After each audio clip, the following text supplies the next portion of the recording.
are in a distant country. A country of islands, wind and sea.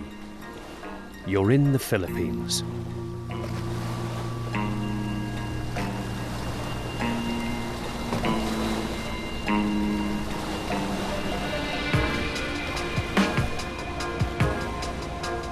In between Borneo and Taiwan, this volcanic archipelago, surrounded by 3 seas, remains to this day largely unexplored. It's the archipelago at the far edge of the Pacific, almost forgotten by maritime Asia. Surrounded by sea, there are islands all around you, islands which are all very different. Wild islands, private islands, islands where ancient village communities still live.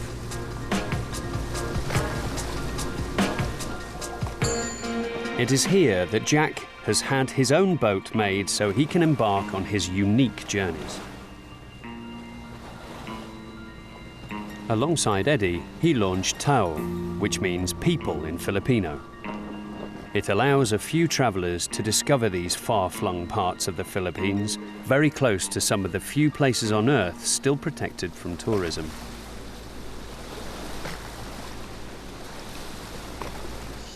Between Coron and El Nido, there's so many beautiful islands, and it's every traveler's dream when they first pick up the travel guide of the Philippines, and it's 7,107 islands, and there's this idea of traveling from one island to another. Just rock up on a beach, camp there for a night, have a bonfire, grill some fish, set off the next day. Go in every island, you know, you can visit.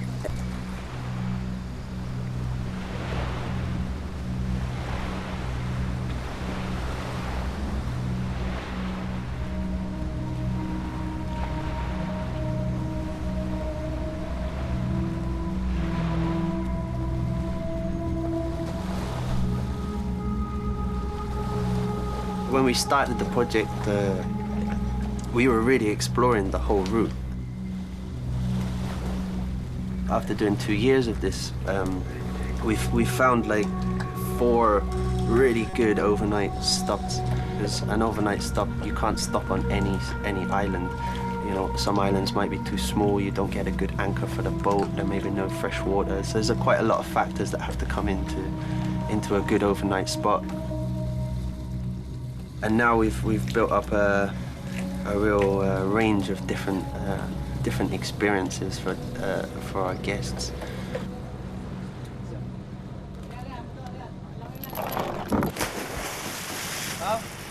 The islands where Tao work have intentionally remained undeveloped. There are just a few traditional houses which welcome you and where you can spend the night.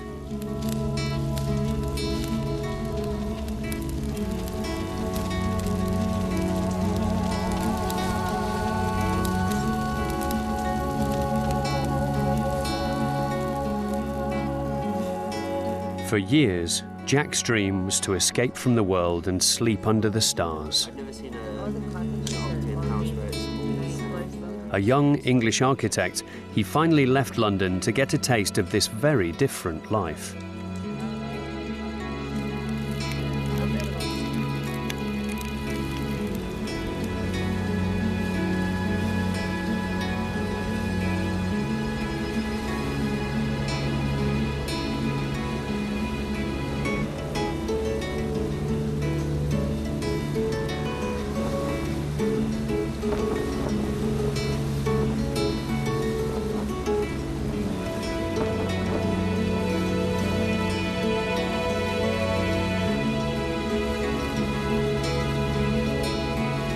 Jack and Eddie's idea gives direction to his travels.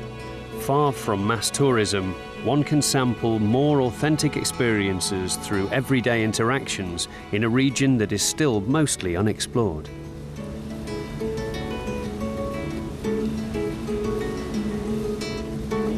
With this trip, especially with the expedition, is you spend 5 days going from Coron, moving through the islands, and you see the change in geography as you go. You get a real feeling of, well, you're traveling through the islands.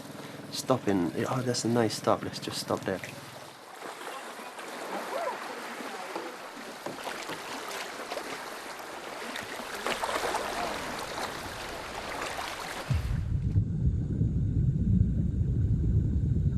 In this region, nature is omnipresent.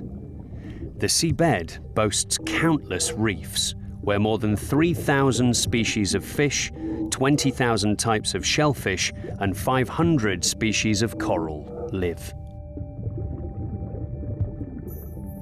But behind the postcard image that the Philippines projects, the reality can be far from sweet. Blast fishing still continues in the Philippines, causing the indiscriminate destruction of coral reefs and marine life. And a large number of coral reef fish are still caught to end their days in aquariums around the world or on tables in Asian restaurants. Despite all this, with their knowledge of the islands, Teo invites you to discover areas that are still protected.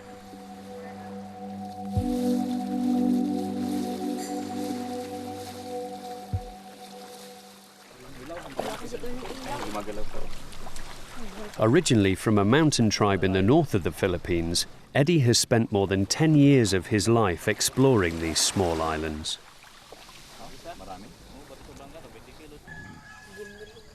On the island of Daracoton, in exchange for water, fish and shelter for the night, Eddie and Jack offer their support to communities in the form of long-lasting projects, like medical care, a motor for a boat, or a small primary school.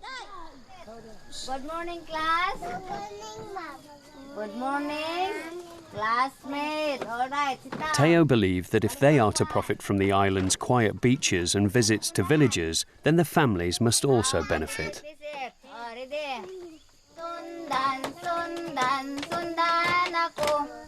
Sundan, sundan, sundan ako. Sundan, sundan, sundan ako. Ikaw naman dito. O, sino tuturo mo? We have a good relationship with them, obviously. At the same time, we want to be connected still with the communities and the projects that we're doing here. The tourism area is actually moving up north now to the remote areas where the islands are sited for a potential resort. And all of this thing, you know, it's been ours. It's been our playground for 5 years now, and I think we've got another 3 to 5 years more. It's really hard to imagine that this place will stay like this forever.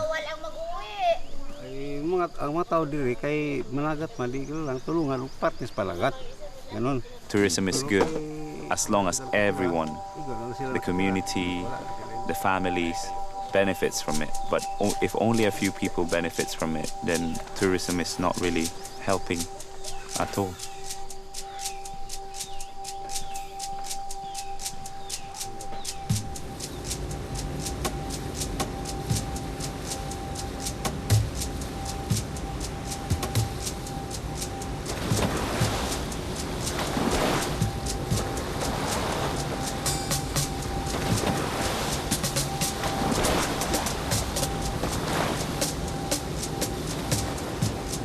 After a 5-day trip under the stars, on beaches and out at sea, the journey ends here, on this small strip of sand.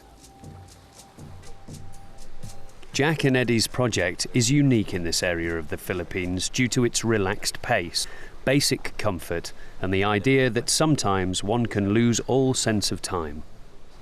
Feel very disconnected from what's going on, really, because there's no clock reminding us what time it is or calendar showing us what day it is. Yeah, I think that it's really rare, this type of trip. I think we're really lucky. Elsewhere, lots of other islands like Thailand, you know, be hordes of people. Saturated. Yeah. And to be able to be on an island and on a beach and not see anyone, I think we're really lucky. Right. Yeah. You do feel very remote, which is hard to get, isn't it? Mm.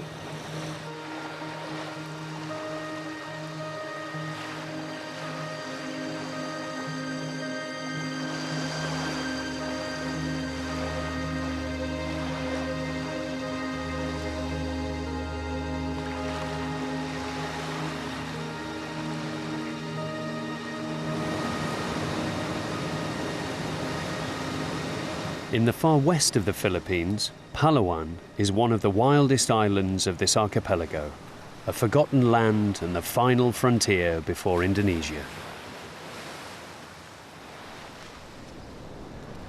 This island is a nature reserve, and the whole province has been designated a UNESCO Biosphere Reserve.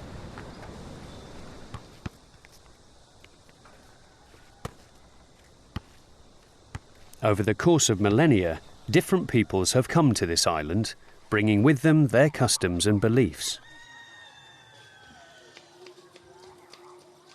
Pygmies, Indonesians, Malaysians, Chinese, all these nationalities gave rise to the plethora of different communities where today almost 100 dialects are spoken.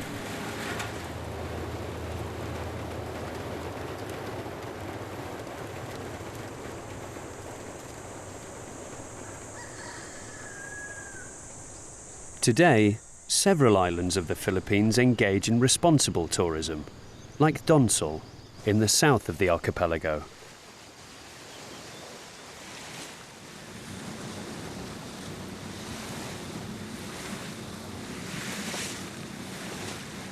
Up until the 90s, the fishermen in Donsol Bay hunted the largest fish in the world because of the quantity of meat they could get from a single catch and the quality of its fins, of which the Chinese are real connoisseurs.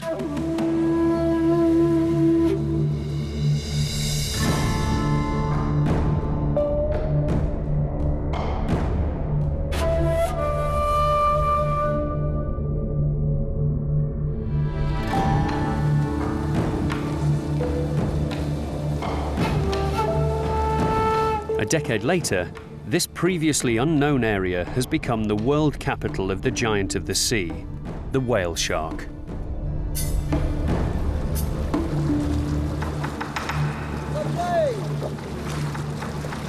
Distance of 3 meters from the body and the head and 4 meters from the tail, because swimming behind the tails is too dangerous for us.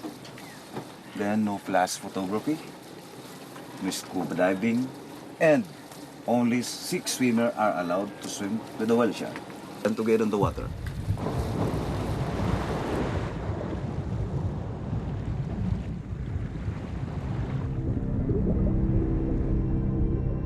Every year, more than 7,000 visitors come diving to Donsol to observe the giant of the sea close up.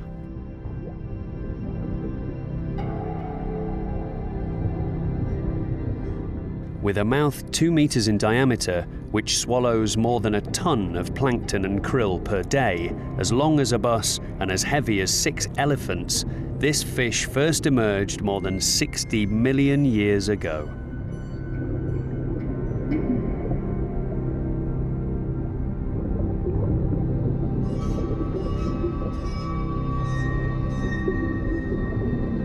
Despite its impressive size and weight, this giant of the sea is not a threat to man, one of its predators.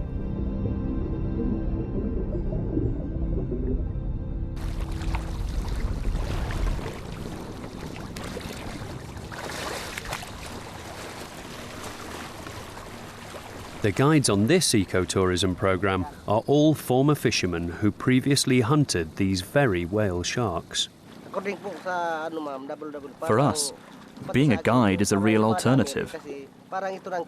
We earn a living from tourism, and particularly from the whale shark.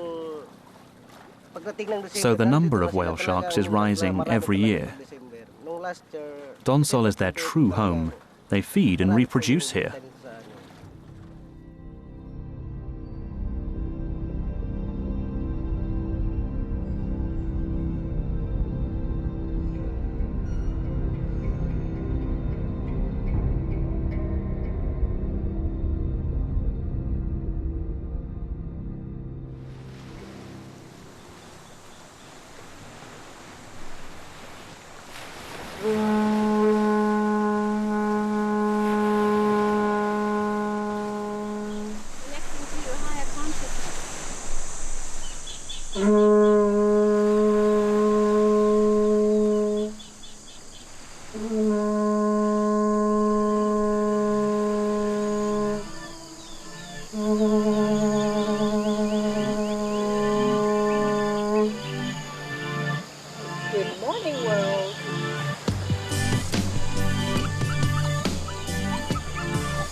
Every morning, Leanne sounds her conch shell to welcome the world.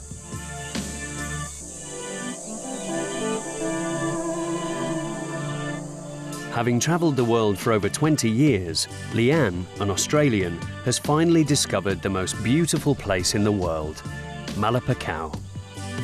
Everything is awakening, beginning to unfold, new things to experience. The pleasure of stillness. Yes, it's a very beautiful place.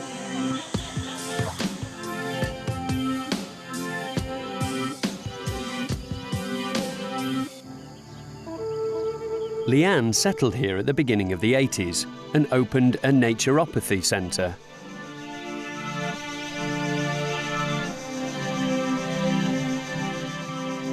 Here, the winds of the 70s blow, and there's that feeling of living outside the set of established norms. I was obviously destined to come here. I had to be the caretaker of this beautiful place. So when I came here, it was just a dream come true. I had seen 20 years outside, and I had explored beautiful places, and until today, 24 years later, I live in the most beautiful place in the world. Why would I go out of here? No. I have no desire to explore anywhere else in the world because I have found paradise.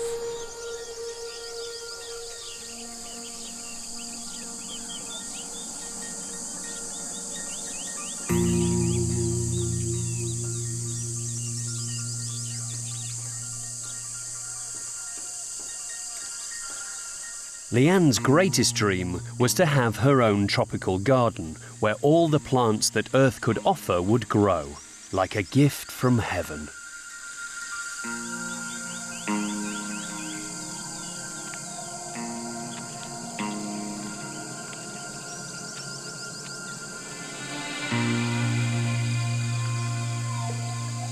I have been blessed to learn about health and the value of herbs. So now I've become a herbalist, a master herbalist of all the plants here. We create our own herbal medicine, we create tinctures and poultices, we make dried powders, encapsulate them, and when people leave here, we in fact give them. We say, this is what you can do, this is what you can learn, here's what you can buy out there in the stores. Thank you, boys.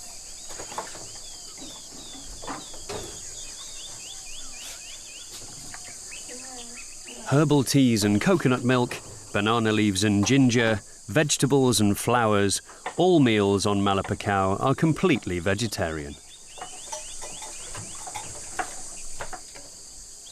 With all her plants, Leanne the herbalist invents ingenious mixes which are based on colour as much as flavour.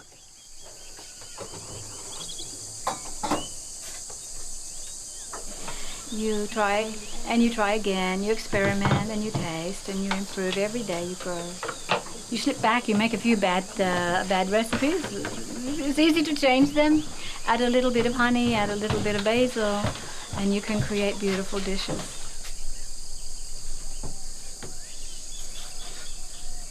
Prepare it with love and color, lots of variety, lots of interesting colors, like the artist's palette.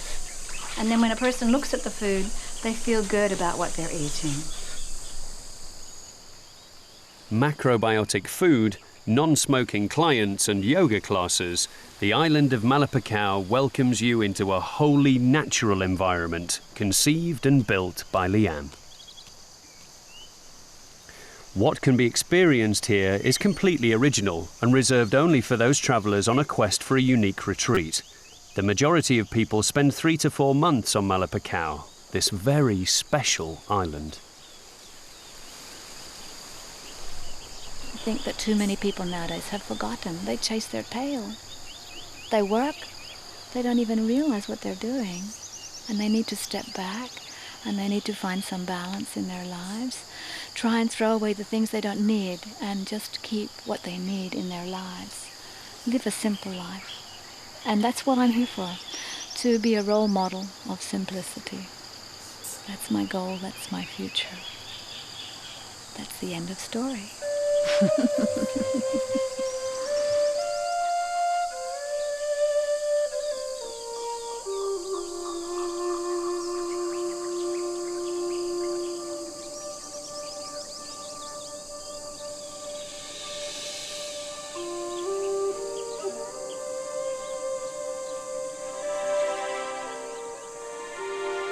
This is how time passes in the corner of the world where Leanne lives out her dream, protected on her island from the worries of the world.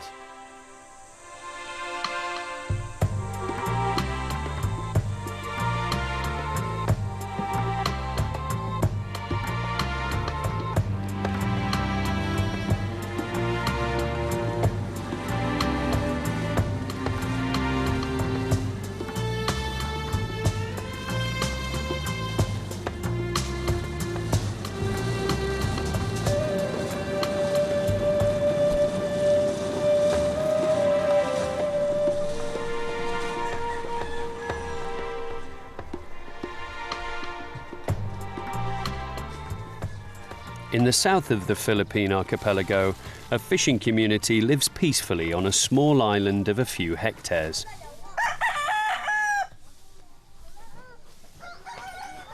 On Mantigue, all the inhabitants of the village, from the youngest to the eldest, are all on police file. Their crime is not wanting to leave this island, which has been their own for generations.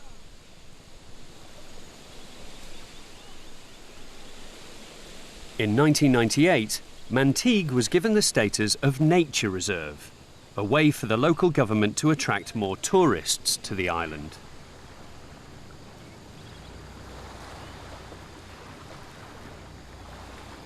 A park governed by the province in which the island falls has just been opened to welcome in tourists and money.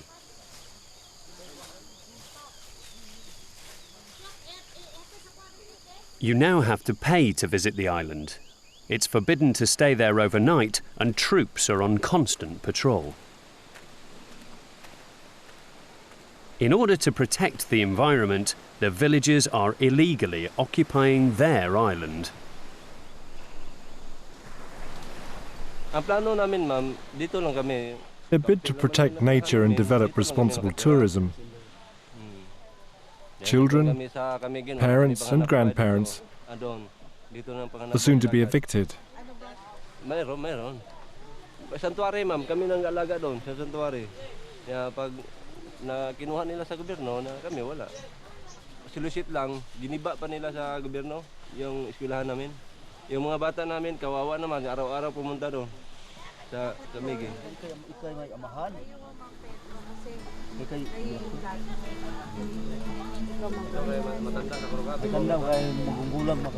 In a bid to protect nature and develop responsible tourism, children, parents and grandparents are soon to be evicted.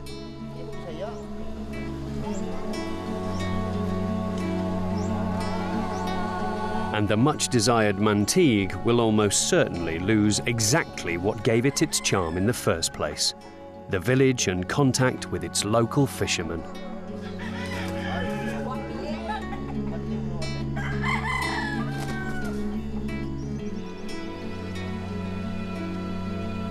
The difficult issue of development of tourism in the Philippines raises its head here. Mass tourism or truly sustainable ecotourism?